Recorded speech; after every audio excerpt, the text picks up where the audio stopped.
Ay, ito si Tropa Michael. Siya ang may-ari ng hacienda na to.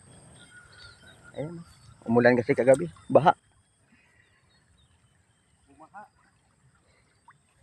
Ogbos.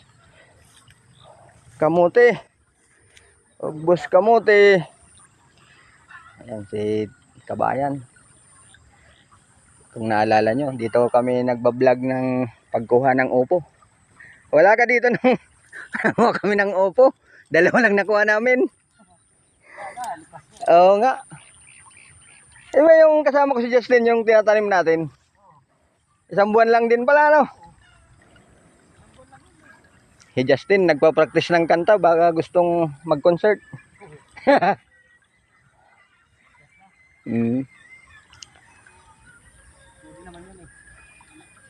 Sabi ko, hindi na maaabot yung ano doon, yung mangga. Dito na ako nang hingi kay Tropa Erning.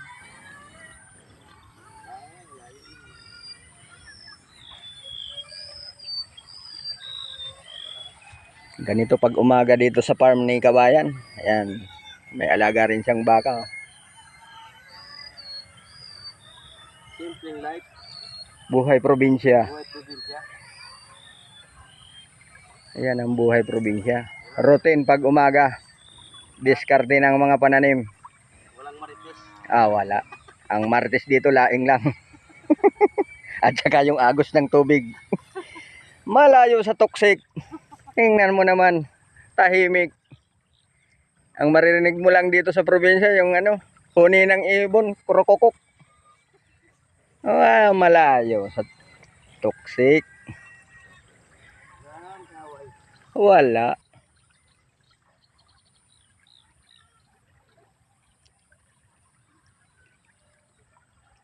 Walang kasing saya sa probinsya. Wala.